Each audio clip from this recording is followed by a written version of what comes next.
silent there for a few seconds. I'm not sure my Wi-Fi went a bit weird, but thank you so much for all of you joining me here tonight for the good, the bad, and the ugly. Unfortunately, you're seeing the good this week and not the ugly because Rusty cannot make it. I do hope he's watching that because he loves a bit of banter now. So, guys, thanks so much for joining us here tonight. It's going to be Gaynor, thank you for joining as well. Frequent person joining in. Please, guys, we're going to have a lot of fun tonight, as we always do. We'll try to handle without Rusty, and we're going to miss him a lot. I'm so lucky to be joined here by Barry, James, and Oliver. How are we doing, lads? Excellent. Very good, Joe. How are you? Very good.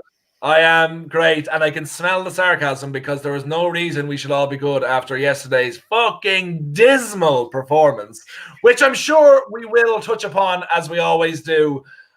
Since I've already, myself and Barry, we were on the show last night doing the post-show response, so I will come to Barry last on this because I'll let him think of a soundbite, even though I don't think you need to think of any.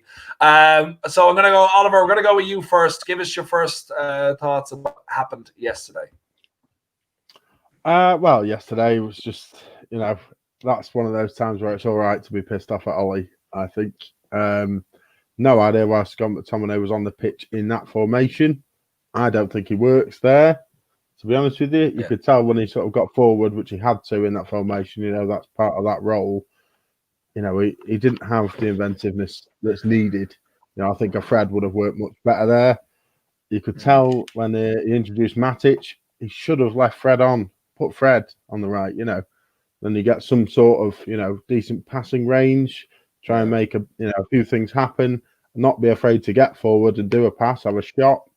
Scott's more of the sweeper, and he likes doing that. I mean, he used to be a number 10, but for the life of me, I didn't see any of that yesterday, so I'm not quite sure why he was on the pitch. I like the guy, but I think that's probably my main issue yesterday. But then that also impacted the performances of Pogba and Bruno. If something's not happening, it has to be recycled every time. It's stopping any attack. And then it's easy to just mark Bruno and Pogba out of the game because, Scott wasn't doing a lot himself, really. So I think he got his tactics wrong yesterday. I mean, I like the diamond. I'm all for the diamond, but he needs to use that balanced selection, in Van der Beek, Pogba, Matic doing his role. As I said today, he is, our only CDM specialist, and he does it very well. It's just a shame he's not 6 years younger. Yeah. So for me, it wasn't great. I mean, it could have quite easily been the same as the Chelsea game, 0-0, aside from a penalty. I think we were brilliant defensively, which we are when we changed to, having two CDMs, but then it's boring to watch, mate. We're supposed to be going forward with attacking mentality, United DNA, and that isn't that for me. So I don't know whether he's not happy with the personnel, but another bore fest for me. Wasn't impressed. Yeah, James, a quick one on you. We're not going to stay too long in this misery, so I can't disagree with anything Oliver said there. I think it's pretty obvious that Ole doesn't trust this defence because we're setting up to keep a clean sheet and scoring goals is sort of put on the back burner in people's minds at United, which is a bit miserable to see. Two home league games in a row without a goal is just disgraceful for a club of this size. So yeah, just miserable performance, but. We've got Champions League in the midweek and we look like we're going to win that. So, Yeah, positive. Exactly. Positive. And a quick one for you, Barry, too. Worst home start for 48 years. Unacceptable. Tactics pathetic.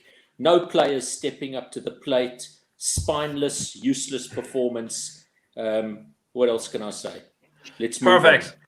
Let us move on, exactly. And as this show is called The Good, The Bad, and The Ugly, we started this week with a tiny little bit of ugly, but before that, before we continue on, we're going to have a bit of good. Now, this is, it's good in a different sort of way, because it is with a touch of sadness that unfortunately that we lost a club legend a couple of days ago. Actually, the day of the Arsenal, it was the day of the Arsenal game, or the day before, Nobby Stiles, World Cup winner, European Cup winner, number 6, the heart of our midfield, as many say.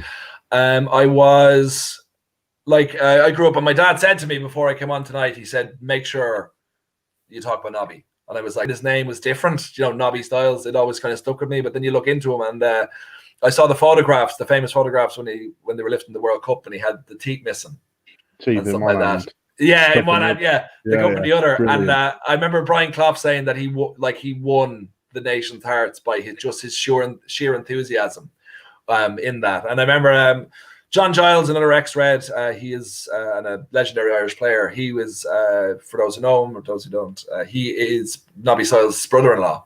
So he's been kind of across Irish radio, and I've heard about it throughout the years, him talking about him and just saying he was an incredibly gifted player, a battler who gave absolutely everything for his club and for his country. And he said that he was so good that Bobby Charlton was actually envious of him. Not so much because Bobby Charlton, John Giles said, and everyone says this, it's the best player he ever played with or played against. But he said there was things that Nobby Stiles could do on the pitch, battling, tackling, getting in there where people were afraid to, that no one else could do. So even the greatest player who ever lived was envious of this person. And I know for myself, and I don't want to speak for James or for Oliver, but we unfortunately never got to see him play and grew up past that and only hearing stories about him. So, Barry, I'm not sure if you ever got to see him play, but I've been actually dying to hear your thoughts on him. And I absolutely adore the jersey that you're wearing. Yeah, I thought I'd put this on in tribute to Nobby. And I did get to see him play, albeit I was 9 years of age when I did. But, you know, in this day and age, modern players, we're able to analyze every single thing they do. We've got such good video footage, statistics, etc. So unfortunately, we don't have great footage of that era of the sort of early 60s going right through that decade. But what one has to do is one has to listen to authoritative people describing players. You know, the likes of Martin Tyler as a commentator, the likes of John Giles, the likes of Bobby Charlton. And Nobby, I think, was one of those players who was unfashionable. He did a lot of the dirty work. And one of those players that today you'd crave to have in your team. And certainly we crave to have one such player yesterday, that's for sure. Now, if you look at his best games were when he was tasked with marking the top players in the world. And I guess his most legendary performances were against Eusebio, who at the time was probably the best striker in the world.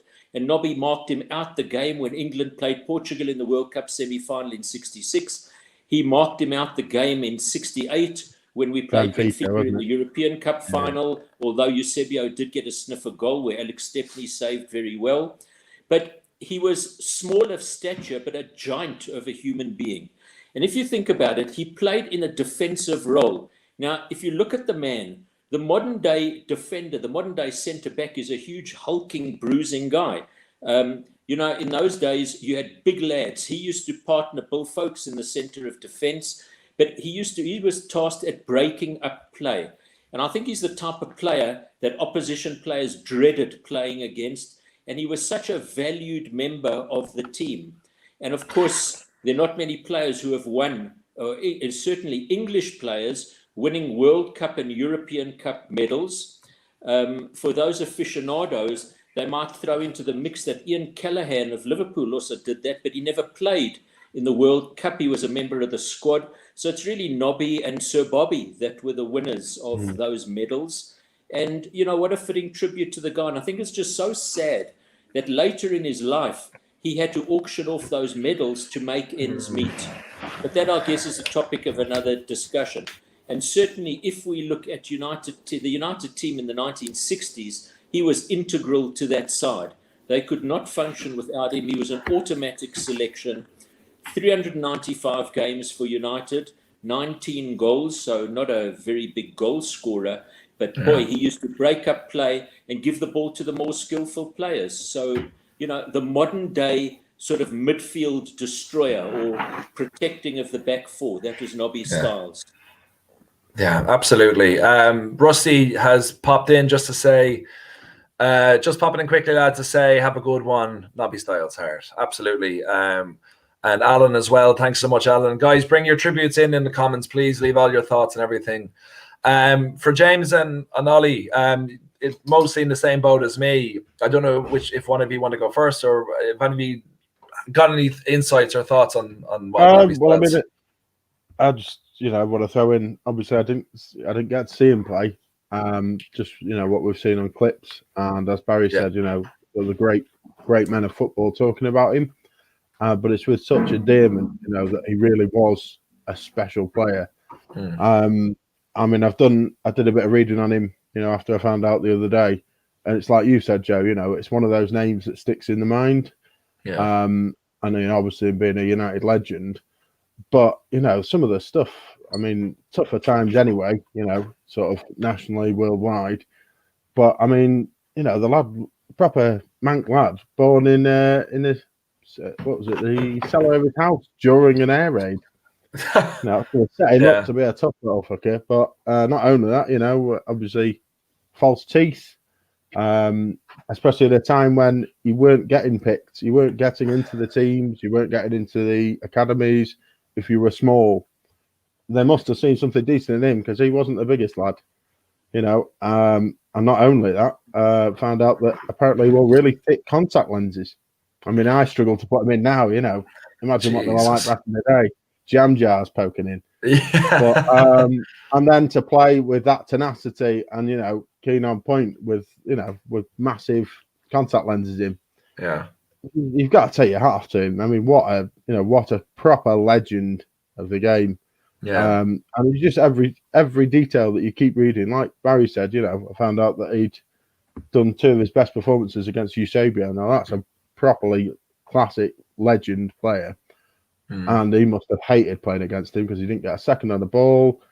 I wouldn't be surprised if he was probably one of the first, classic CDM styles when that wasn't really a position. That was before that. But it must have been a joy to play next to him as well. He's doing all the hard yards and then passing to you. So, you can play your own style of play. So, I mean, as I said, we didn't get to see him play. I know I didn't. As old as I can look at times, but what a legend! And what a sad day the other day. Absolutely, James. To come to you last, and thanks so much, Oliver, for those lovely words as well. James, I realise that you're the youngest. I think there might be 6 months between yourself and Barry. I'm not really sure. 5. So 5. Oh, sorry, 5 months. Apologies. It is an impossible thing to say. On this player because the best you would have seen is highlights, but I just out of curiosity, what thoughts have you got in this whole?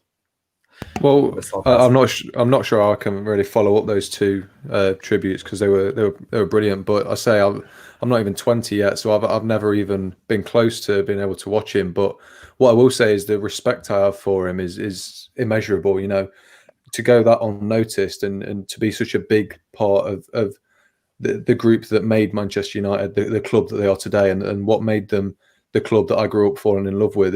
He deserves all the credit that he gets for it. So, I completely take my hat off to him and just thank him for everything he's done for the club. Yeah, absolutely. And the thing is, like Barry, you were 9 when you saw him for the first time. I grew up only hearing about him, but it's that sort of thing that you can only know about how good of a player is by the fact that you've heard of him is one thing, but also the fact that other players that are around the same time have such a huge amount of respect for him. So that tells more than anything. Whatever we say, there's nothing we can do. Well, we can. What's this now? Sorry, Jake, put in the comments. We can dance Nobby's dance. We can dance it in France. I love that. I hope that is a chant that has been going around. It's the first time I've heard that, and I hope you didn't just make it up now because I think you lost your audience. Thank you so much for that, Jacob. But all we can say is that we're very sorry that he's gone, and especially in the condition he went in, unfortunately, with dementia, which is an awful way to see out your life. But hopefully the FA will look into that because there's a lot of players from that era that are affected very, very badly from it. Not just Nobby, like Bobby Charlton as well is affected by it.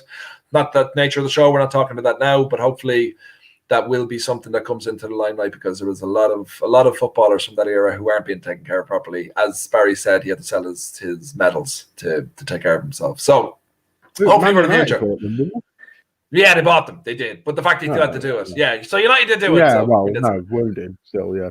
Yeah, but this is called The Good, Bad, and the Ugly. And tributes to Nobby. Thank you so much again. Thank you for everyone in the comments putting stuff in. And all we can do is just thank him for everything he's done. And that's what we've done here tonight. So thank you so much, Nobby, for everything you've done for us. And may you rest in peace. But like we were saying, this is The Good, Bad, and the Ugly. And now this is the good, part again. And the question for today is, and we're going to go to Barry first. If you had a choice between winning a World Cup medal, you can decide your country. We know you're exotic. Is it a World Cup medal with either South Africa or England, or is it a European Cup medal with we hope is Manchester United? Take it away, Barry. So I have to say, I've given this some thought. And of course, in South Africa, we've won World Cups, but they've been rugby World Cups. Yes. And if we're talking in the football context, if I had the choice of a European Cup winners medal or a World Cup winners medal, I would actually choose the World Cup winners medal. And I'd choose that because it's a much more exclusive club. It comes around once in 4 years. If we look at who's dominated World Cups over the years, well, if you were Brazilian, you had a good chance of winning one. If you were German, you had a good chance of winning one. And of course, if you're English, you're only part of a very small group that has ever won a World Cup winners medal. And looking at the way England are faring, I think it might be some time before the next group win World Cup winners medal for England. I think if one looks at what sport does, sport galvanizes people and it galvanizes a country. And certainly speaking in the South African context, it is quite uncanny how our country was galvanized by World Cup wins. Absolutely incredible. And I think that if sportsmen were in charge of the country politically rather than politicians, we'd be in a far better space. But be that as it may. But it galvanizes a country. And I think it is such an honor to represent your country, as I say, once in 4 years. So your chances of a World Cup winners medal are scant, whereas a European Cup winners medal, you know, if you play for Barca, if you play for certain clubs, I don't want to mention other English clubs that have been very successful in the European Cup. But me personally, I'd opt for a World Cup winners medal because when you look at the great players as well, I think that, you know, this debate rages, Ronaldo versus Messi, for example. The detractors of Messi are always saying, well, he's never won anything for his country. So again, it kind of puts you on a different pedestal. Our own number 6, who shared the same number as Nobby, and I have to say, his performance yesterday was an insult to the number 6 Nobby Stiles, but he gets mooted as, well, he's a World Cup winner. So it puts you on a different pedestal, and I would opt for the World Cup winners medal. For what country? Do I have to answer that? Well, yes. I'd like to win a World Cup winners medal for England. Sorry, Joe, for Ireland. I beg your pardon. Yes. For Ireland, Joe. That's why I love you, Barry. That's why I love you. Sorry, Gaynor just put in a nice comment about Nobby Stiles there. I was lucky enough to watch Nobby play for United against Everton in 1971. I think we won 2-0. Forever Merit was a long time ago. Oh, forgive Merit was a long time ago. No problem, Gaynor. Thank you so much for sharing those thoughts. James, for yourself, my friend, which way are you going? World Cup or Champions League?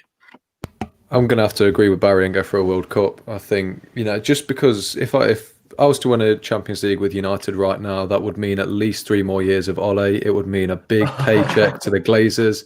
It might seem good, but it wouldn't be a good thing for the club. Whereas, you know, the whole communal spirit that we had at the World Cup 2018, and we somehow got to a semi-final. We didn't play well, and yet the whole country was absolutely electric. So can you imagine how incredible it would be to be in England after winning a World Cup? I don't think that anyone would go to sleep for the next 6 months. So just for that side of it, just the social side of it, and the repercussions from each trophy, I think I'll go for a World Cup. That's a good shout. And guys, please sound off in the comments which way you're going. Alan is going for a Champions League with United, and I've put up a poll on Twitter, but I'll get to that in a minute. I'll let that build up a little bit more. Big All, what way are you going? I'm looking forward to this. Well, to be honest with you, I mean, if I was a player, I prefer to win either. Just bear with me, as long as you won it in a memorable fashion. So an absolute, slab-head header in the 96th minute of a final in the Champions League or the World Cup, brilliant. Or like a winning penalty. I mean, I'll probably have a heart attack going up to take the last penalty. But the pressure, but then again, the reward. You are a hero. But then again, just because England haven't won it, in a fairly long while, you think you'd have to go for a World Cup with England. But then again, you're pretty much guaranteed a knighthood. Everyone was tainted, maybe Harry Kane and this, that, and the other. Sir Oliver has quite a nice ring to it, I think. So, I think I'll definitely take that one. Get a crown sorted. Sir Big Ol, I absolutely love it. Yeah, for me, look, being Irish and a United fan, I would just, I'd take a win. Not even a fucking. If one of them won a game, it would be unbelievable. But no, I've said here before, we had a similar question a while ago. Which one I take? I would take the World Cup.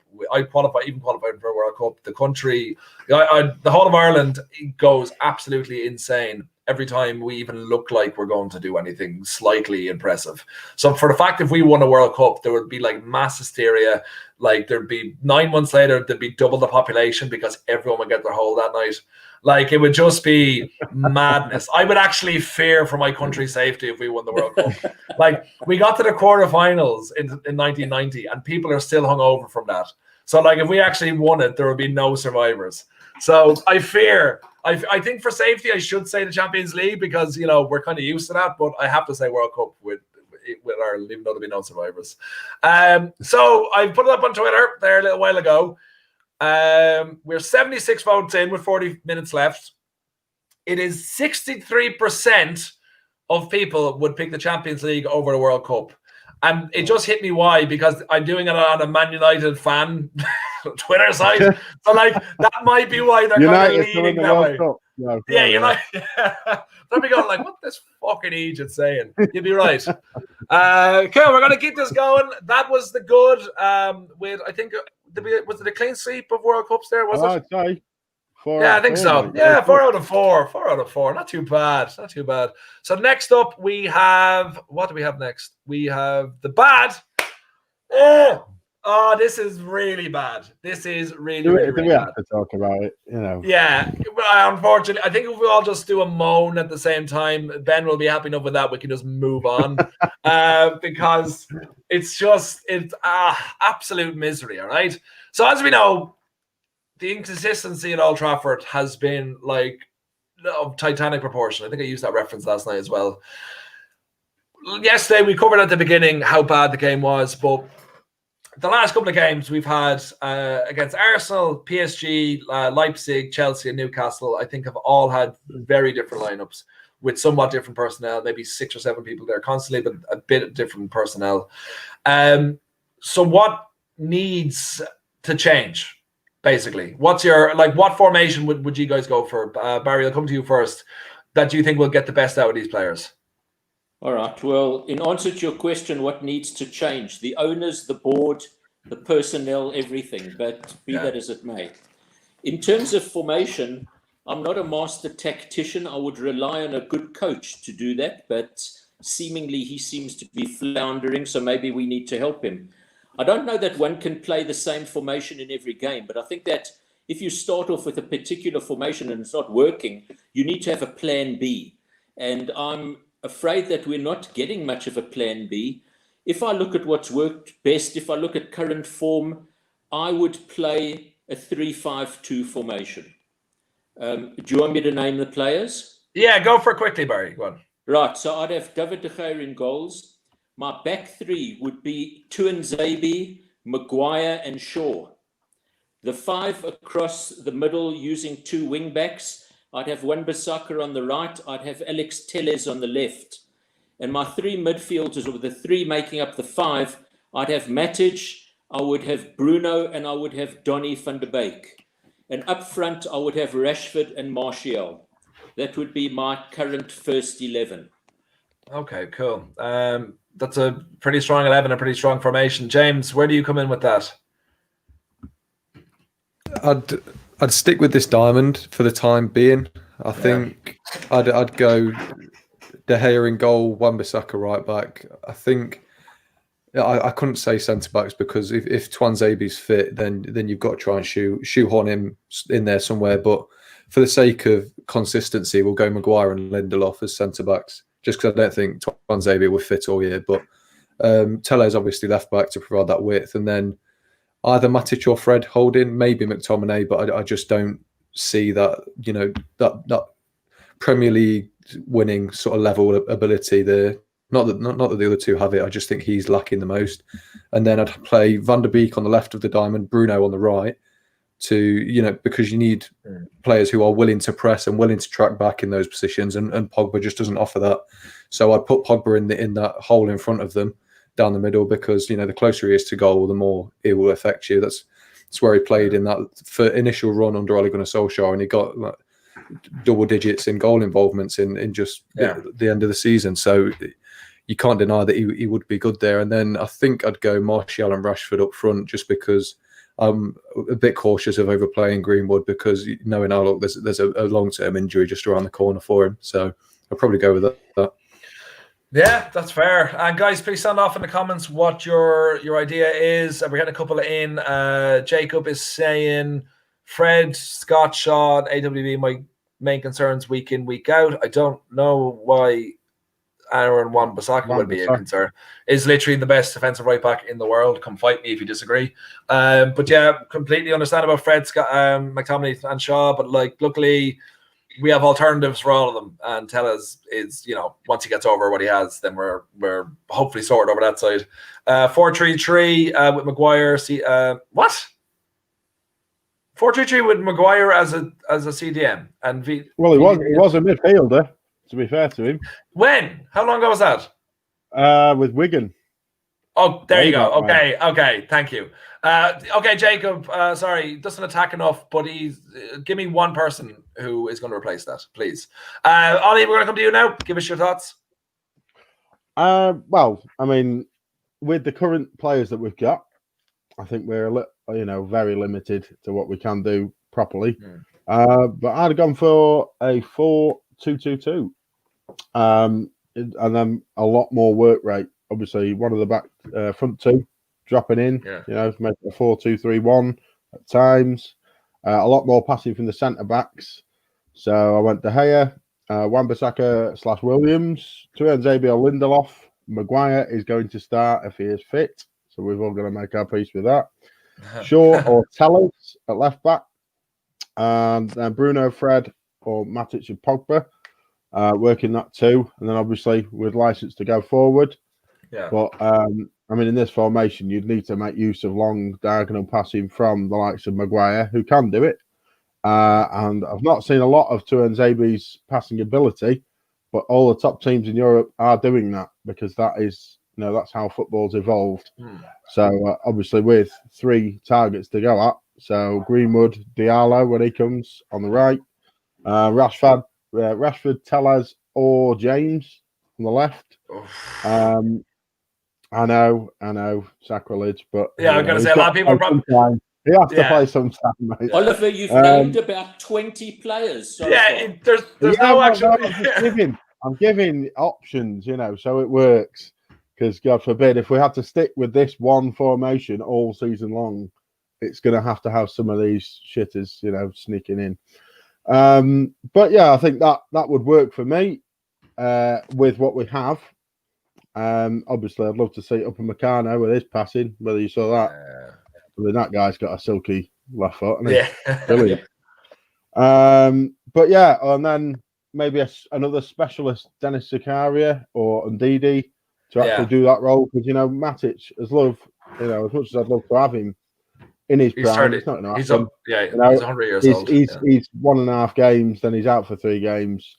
And then he comes back after, his weekend away by the cabin just to relax and get back to being not as old and injured or achy. There's only so much an ice bath can do when you're 33. But specialist players is what we should have bought. I'm not sure Van der Beek was the right signing for me. But, as I say, I'd have gone 4-2-2-2 and had a lot more work rate, movement on the pitch. Yeah. You can always evolve that throughout a game, as opposed to the diamond, and then just go into how he has been doing with Scott and Fred or Matic. Scott, it's just a bit dire, isn't it, at the minute? So you just said so many players there, constantly. And did you ever hear about that guy who named his team? Yeah, we have like 40 players. We got Yeah, I tried to listen as much as I could, but Jacob, I do not understand where you're coming from with this AWB hate. AWB doesn't attack enough. Okay, but he's 22. He needs to improve. I know he's saying that I don't like defensive fullbacks. Well, I'll take anyone that can defend in the team, if I'm being honest. I don't know. Am I talking crazy here, lads? No, not at Jacob, all, I've made my mind up on AWB. We need more aggression in attack, and he's like a cheese string, stretchy and soft. He's the least not soft whatsoever. He is kicking the shit out of players constantly. No, Jake, I'm sorry. Make your mind up on him. You don't have to make your mind up. Like you're saying, he's 22. If he gets brilliant, Alexander Arnold-esque at his crossing and stuff, he'd be the best right back in the world for the next 8 years. Absolutely. Yeah. He's literally probably the reason we did not concede against PSG. Well, I know we did, but Martial scored. But I know it's not hate, and I understand. What a header. Sorry, I'm losing my mind here, Jacob. It's not hate. I made up my mind already. Haha, I'm harsh. Whatever. Okay. But on a more positive note, Temmy's here, guys. Hey, Temmy. Hey. Pleasure. Timmy. Pleasure, Temmy, to have you on board. But guys, that look, we summed up everything we needed to say about what happened. Actually, Joe, I'm gonna keep going.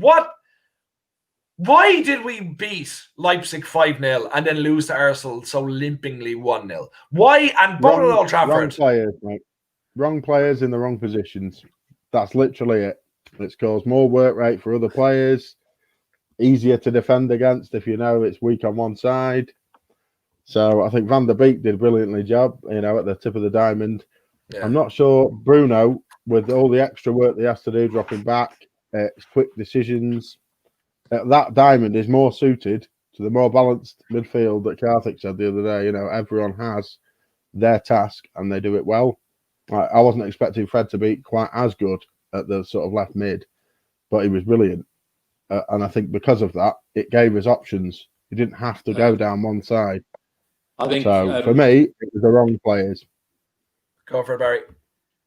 Well, Fred was brilliant against Leipzig, but he was dire against Arsenal. And in fact, one of the worst aspects of our play against Arsenal was the passing. The passing was dreadful. We could not find a man with a pass. So I don't know. It's a Jekyll and Hyde. In the Champions League, we look good. I think that Leipzig pressed us tremendously in that first half. I don't think they had the legs to carry it on for the whole game, whereas Arsenal did. And, we brought on Bruno and Rashford against Leipzig and it changed the game. So, but Fred's not a CDM. Fred was playing CDM though, Barry. That's the difference. He was. Too much pressure. Okay, fair enough. And his performance was far better against Leipzig than it was against Arsenal. When he plays in that deep role, he takes too many touches on the ball and he's got this habit of turning his back on the opposition and getting caught in possession, which he needs to sort out. Yeah. It's panicking, Michael Carrick was probably the best exponent of that. He's on the coaching staff. I think a bit of basic coaching maybe, especially with respect to passing. Yes, absolutely. And Temmie, I believe I can hear you screaming this from Maryland. Fred is not a DM. He is. And I'm very sorry, Temmie. His beloved Ravens lost last night, or else he hates the Ravens. I can't remember, but whoever he wanted to win didn't win last night. And I'm very sorry, Temmie, that happened to you. Because it was a very bad day for Temmie yesterday in that regard. So, James, I'll come to you. What do you think the problem is with the inconsistency? Why is it 5-0 on Tuesday and then 1-0 loss on whatever day it was yesterday? I think Leipzig just set up to play into our hands. Their only width was from their wing backs that they were playing. So, the United's fullbacks were the only width that we have. So they sort of cancelled each other out, and then we had stronger players down the middle, and we capitalised on that. I think that's the only difference. Arsenal played fullbacks and who were happy to attack, and they played wingers as well. So our fullbacks were completely they were just completely outnumbered every time Arsenal attacked, and a lot of their attacks came from out wide. So I think that Thomas Partey had a massive part to play as well in that. I think no one expected him to have quite as good a game as he did. Same with El Neni, he was incredible. So the fact that Arsenal could easily dominate the wide areas, and then the incredible performances of their midfield players to dominate the middle as well. we didn't really stand a chance at all from the offset against Arsenal, especially with what the seemingly poor attitude of the players was, because they just didn't turn up at all. On another day, Pogba could have outclassed Partey. Bruno could have outclassed Elneny, and it could have been a completely different story. But yeah, I think it's just it was just the setup of the two teams. Leipzig really played into our hands, and we exploited that, whereas Arsenal pinpointed our weaknesses and exploited those. Yeah, it felt like, I said this earlier on, I don't think there was many players in an Arsenal team that I would take straight away. I'd take Partey like every day of the week. I'd take Kieran Tierney, and I'd take I guess Aubameyang, I guess. Yes, Saka as well. Saka, but like they were so better drilled. Like, they had a game plan and they stuck to it, and they were aggressive throughout. They did everything they needed to do, and never gave us a second. Sorry, Barry, go ahead there. May I make a comment? Yes. The commentator made mention, we were 8 minutes into the second half against Arsenal. He made mention of the fact that in 8 minutes in the second half, United touched the ball more often in Arsenal's half than the entire first half. Now, that is an amazing statistic, coupled with the fact that we had 2 shots on target the whole game. Now, surely the first half is going so badly. Surely you make a change. You see it's going badly. Surely you bring in plan B, whatever that might be in the first half. Why wait so long? I don't understand that. I genuinely think he's a bit scared to change, whether or not he should be practicing 2 different formations. You need to have different plans. It's horses for courses, isn't it? Your plan's not working. You're getting penned in by a press. We were being overrun in the midfield. Surely you make a change. And in fact, listening to Paul Scholes talking about the game, he made the comment, whether it's true or not, I don't know. But United seemed frightened by that 6-1 defeat against Spurs. That's almost like, let's go out of our way to make sure we don't get a repeat of that. And, you're at home. You're at home against ostensibly a side that don't look that great. Take the game by the scruff of the neck and take it to them. And if it's not working out, surely 30 minutes into the game or whatever, you make some changes. But, we just persevered with the utter drivel that we had to watch throughout that game. Well, that's it, Barry. He did make the changes, but it was the wrong change. We reverted back to, as you say, the drivel of having 2 holding midfielders with a lack of, inventiveness. Yes, and that's isolated everybody up front. That wasn't the right change, and it wasn't early enough. On 62 minutes, he brought on a holding midfielder. Yeah, on exactly. 75 minutes, he brought on some attacking options. And I have to say, on 75 minutes, to not have withdrawn Pogba, I think is diabolical, that he withdrew Bruno and he left Pogba on the field, who was utterly atrocious on the day. Yes, guys, I completely agree with everything you're saying. I will say the comments are after going absolutely wild in this Aaron Wan-Bissaka, is he good or is he not debate. Like, I don't think anyone's actually listening to us in the comments. It's just Temi wonderfully defending AWB, and Jacob, is it? Yeah. Jacob, you're just not doing anything that anyone's agreeing with, because Aaron Wan-Bissaka is the best defensive right back in the world, and he's only going to improve going forward. Can we all just agree on that together? That it's one good thing, that Aaron Wan-Bissaka is excellent and he's only getting better. Even just yes, from across the board. Yes, brilliant, James Grant. Perfect. Okay, thank you, Jacob. You've been outvoted.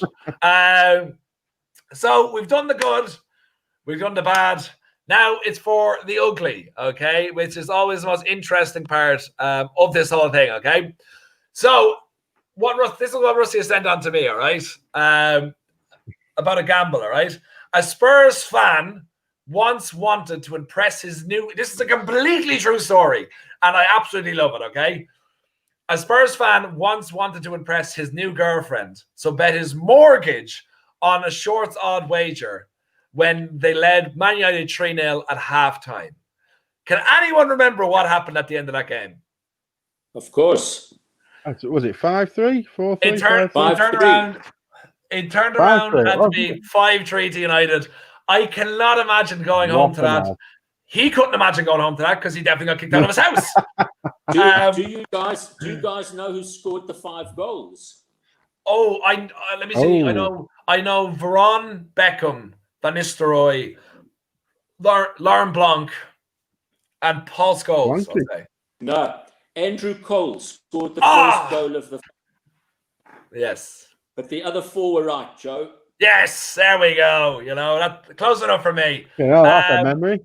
So, guys, I remember that so well. I was 11 years old, and it was on the radio in my house because we still don't have Sky. You watch it illegally, but it was on the radio, and I was going fucking crazy because that was like peak United for me. And we didn't even win the league that year because Arsenal won it, I think. Yeah, they would have won it. And I was going, and I couldn't believe it.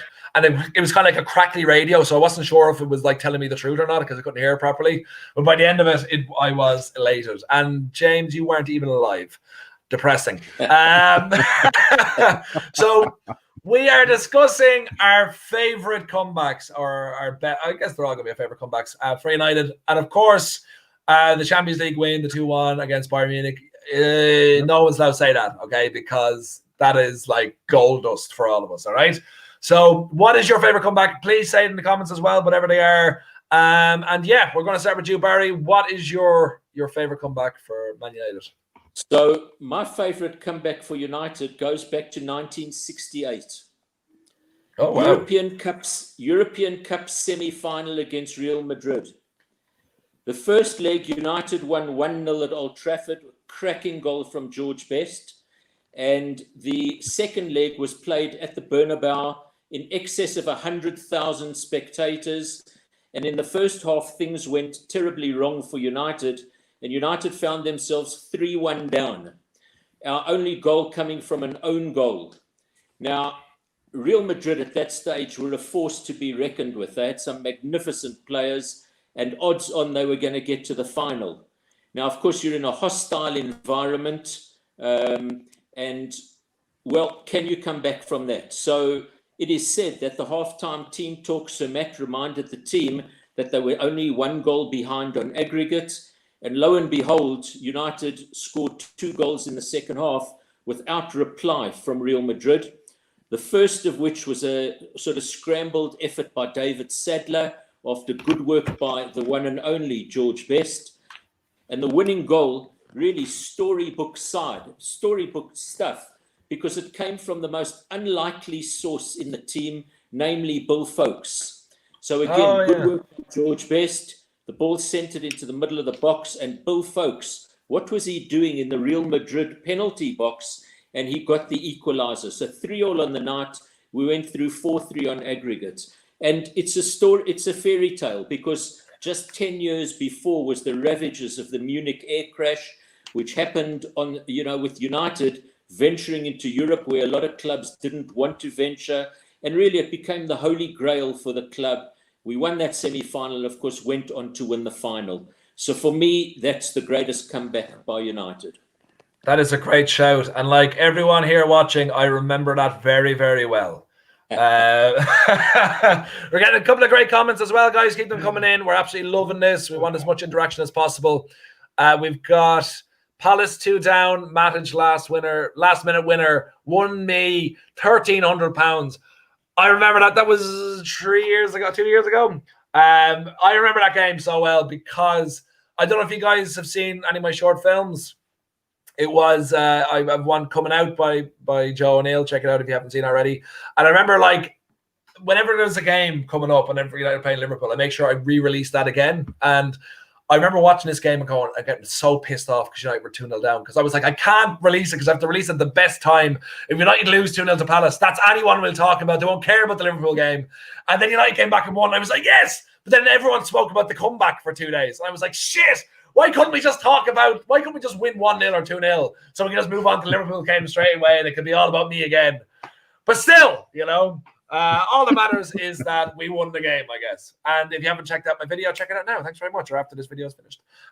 So James, we're going to go to your next. Nice in your short, long life, what is your favorite hashtag MUFC comeback? I'm going to go with when we beat Newcastle 4-3 in the last season under Fergie, I think, at home as well.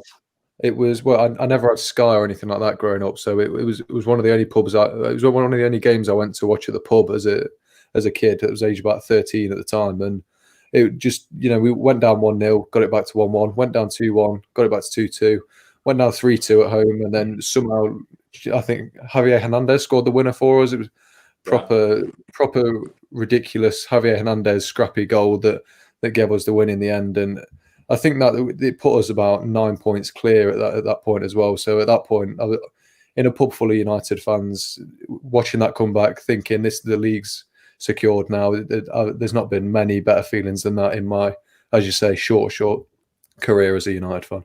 Yeah. I remember that one as well. That was Stephen's Day, wasn't it? I think. Well, whatever you call it, Boxing Day. I remember watching it in my sitting room illegally again.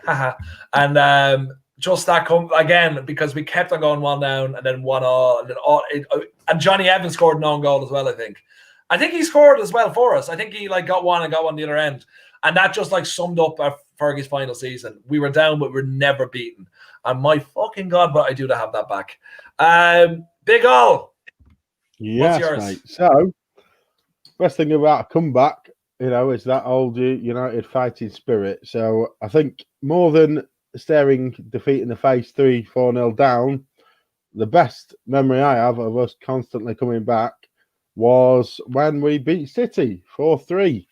And they kept scoring and it kept going to 1 point and then we'd win another. Then they'd equalise and it was 1-1, 2-1, 3-1. I think the fact that Tevez was giving us a load of grief at half time to the fans, was that sort of, oh, well done, what have you.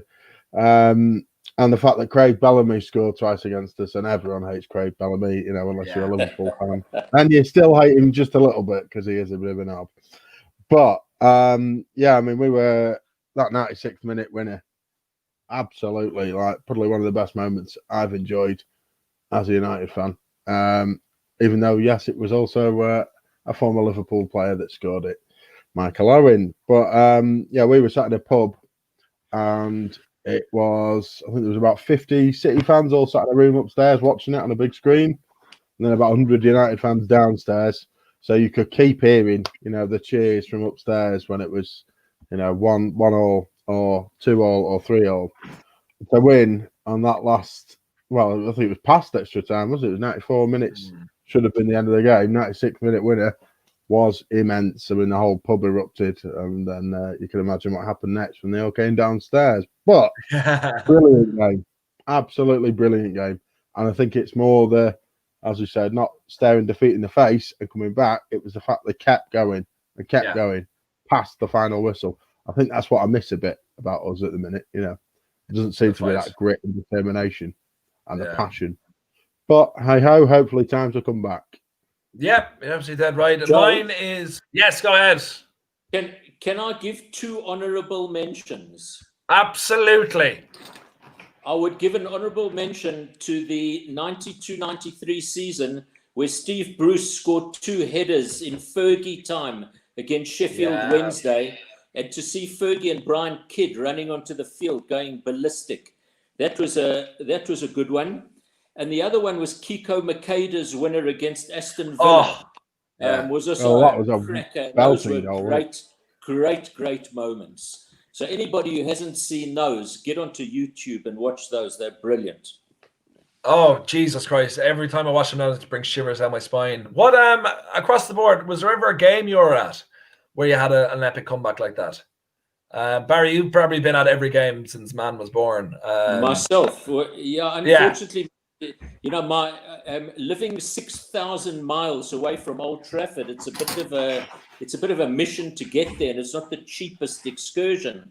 So I've seen some interesting games over there, but I can't think off the top of my head of being at one of them where we've had this unbelievable comeback. I'll have to rack my brains a little bit. I've certainly been there for some great moments, but I don't want to bore you with those. But these are television moments. And in fact, that Sheffield Wednesday game, I still remember I was watching that.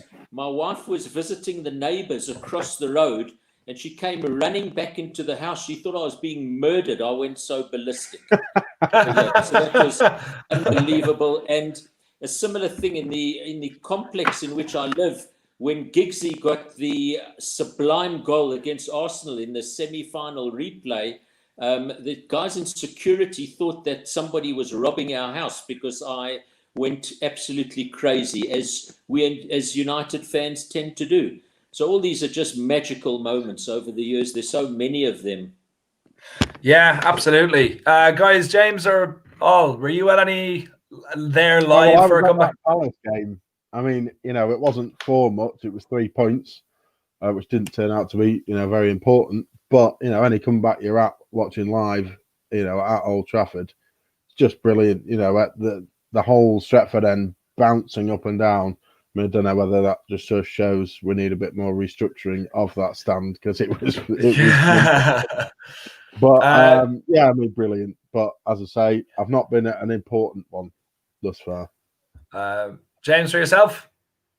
No, my visits to watch United live have been pretty uneventful. Every Old Trafford game I've been to, we've won, and then the 2 away games against Chelsea and Fulham that I've been to watch, we've been battered in both of them. So no real comebacks to report. Just inconsistent, much like United are at the minute.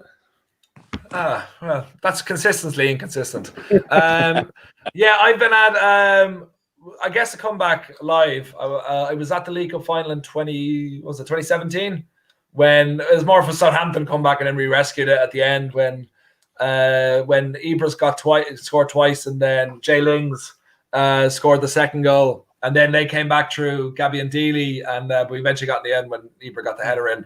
But I remember thinking of that game, this is bizarre, and no one found this as bizarre as I did. And please, people in the comments, find this bizarre as all you will, all right? I have seen Man United play Southampton twice, okay? The first time I saw them was 2003, okay? United went 2-0 up through Ruud van Nistelrooy and Paul Scholes, all right?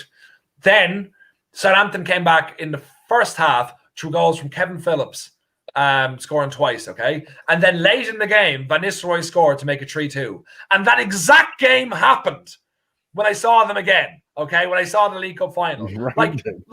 Like again, exactly again. And everyone just kind of like, oh, okay. And I was like, no, I need a proper reaction. I need someone to go, that's crazy, Joe. But no one's giving it to me. That is mental, mate. That's crazy, Joe. Thank you.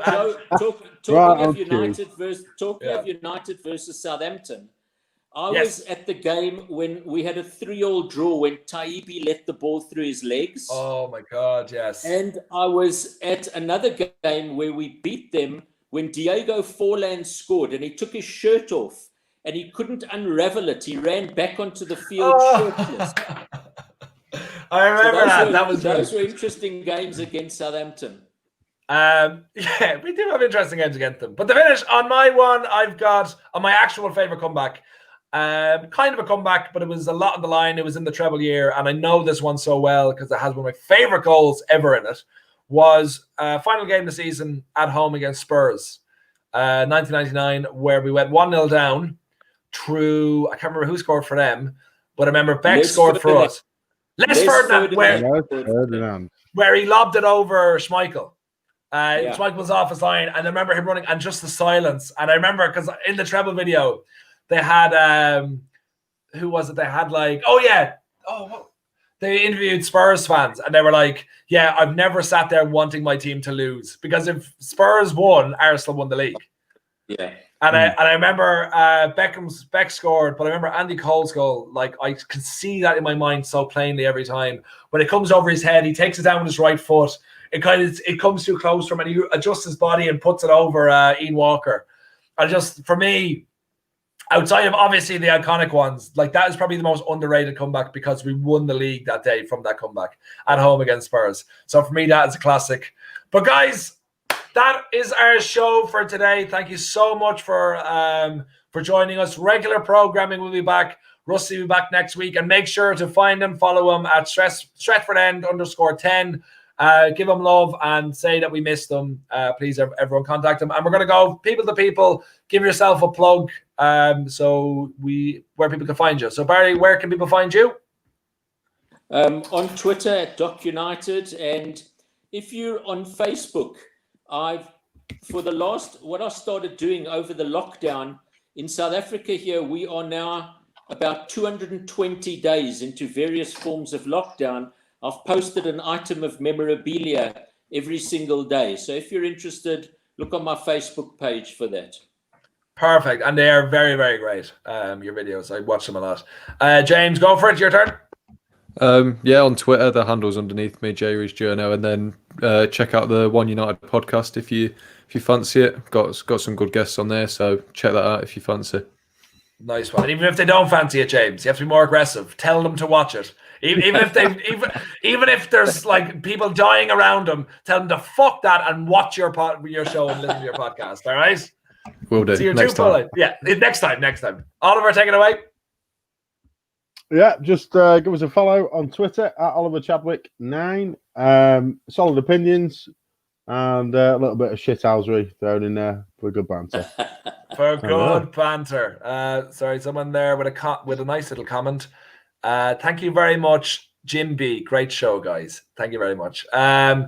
Yeah, for me, guys, find me at Joe Your Own Way on Instagram, at Acting Joe there on Twitter. Please give me a follow and please subscribe to my YouTube channel where you can see all my original comedy shows and short films and all this sort of stuff. And please make sure to subscribe.